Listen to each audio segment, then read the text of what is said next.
Salve discipuli and salve omnes. Welcome again, yet again, to another episode of Latin in Layman's. I want to let you guys know that this will probably be the last time you see this format for a bit because I'm just about to go on break, thank the dear Lord God. So I'm going to try and give you some content here and there. But this might be one of the last words that we're going to get into and or well, not words but topics, because I was kind of urged once I saw that day a year ago video that I posted this morning was talking about spondylosis, spondylolisthesis, spondylose, and what those are. Now, I kind of just want to show some chiropractors some love because my dad's a chiropractor. He is science based and he's the best chiropractor in the freaking world and has been rated number one chiropractor in Santa Fe, New Mexico for just about like 20, 25 years at this point. At this point, all the other chiropractors are like, all right, I'm going to just step aside because Dr. Connerly here is just going to take on over. Um, anyways, let's show him some love because I have some stuff and I'm going to send this to my dad and my mom and let them know that you can etymologize all this stuff because I actually haven't shown my dad the etymology of chiropractic. So if you're curious, would love to have you. And before we get on into these words, I want to just plug my Spotify, Apple podcast. I recently was given the idea of doing a Ko-Fi, so I did a Ko-Fi now. And I just got a new Patreon member. I've got her pulled up here. If I have my email here, oh, quickly. Arabella, I just want to say thank you so much for pledging with me. You are my third Patreon member. I realized that I don't really know what I'm going to be doing with Patreon quite yet, just because I have three people and I'm not sure if it's actually going to, because it might fall through. I don't know.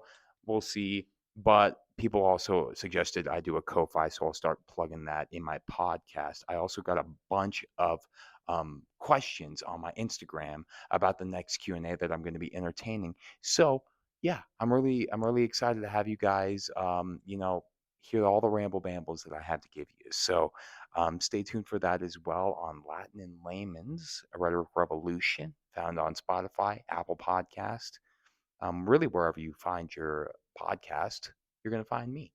Google me.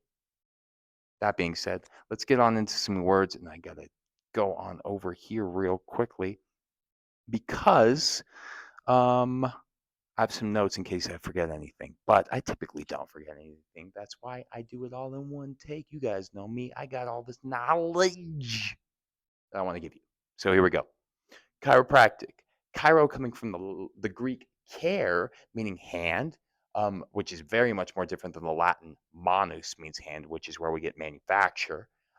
Facture coming from fact, meaning to make. So made by hand essentially is what manufacture means. But in this case, practic comes from the Greek praktikos, which means practical. Chiropractic means practical hands. And let me tell you, my dad has some practical hands because he can do a snap, crackle, pop.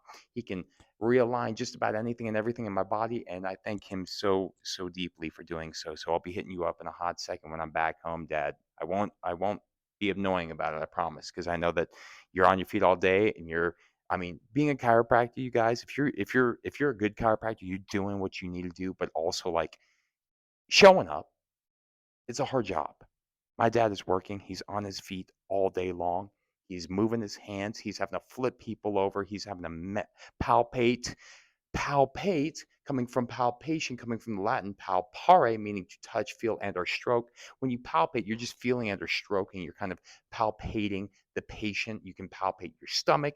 You can palpate just about anything and everything. It just means to touch, but it's just a fancy word for that. Now let's go back here because I went from 1 to 4. Got to go back to 2. Vertebra actually comes from the Latin meaning joints. That is the AE referring to the nominative plural endings, first declension, aka joints. So now, if we look, we have cervical, we have thoracic, and then we have lumbar. Lumbar is what is surrounded by your erector spinae as well. Erector meaning upright, spinae meaning spine. It keeps your spine upright because if you didn't have your erector spinae, you would skibidi bobbin. And if you didn't have your erector your abdominis, your rectus abdominis, then you would also be Gumby. So if you didn't know, now you know about that one. But cervical means neck. Okay, that's odd because we also have a cervix in female anatomy only, and that for girlies only refers to the neck of the uterus, well, between the uterus and the vagina. Actually, it's a canal, it's a small canal. So if you didn't know, now you know. It can also allow the traveling of fluid through that canal. So there's a little bit of anatomy, understanding that we also have a neck up here, but we also, for women, have a neck with between our uterus and the vagina. So that's where we get cervical. So people have asked me before about why cervical comes from cervix, cervicis. That's why. Latin, thorax, in the Greek, coming, which is where we get the thoracic spine, 7, 12, and 5. In terms of the vertebrae, and then lumbar coming from lumbus in the Latin, meaning loins. LOL, Mr. Patterson went up. He's such a funny guy. He's the band teacher, but talk about Jack Black. Just like he's, I wish I still had my planning period with him because man, we used to shoot the crap all the time while eating lunch. Anyways, palpation we already done. We've already done vertebrae here. Well, cervical vertebrae, that means the joints of the neck, the joints of the chest, aka right.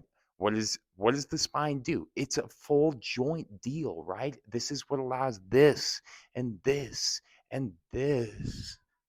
Okay, so if you didn't know, now you know, and we're just about to get to 12:30. Kids are about to be loud, so I need to hurry up because we have two more myofascial release. Myo meaning muscle, fascial meaning band. What is fascia? Is a band, right? So myofascial release is just a fancy dancy term for releasing. It's deep tissue massage, essentially, if you didn't know. Sacroiliac, however, sacro coming from the sacrum in Latin, meaning sacrum, which is actually a triangular bone, a part of the loin in the back here, and then iliac coming from ille in the Latin meaning flank.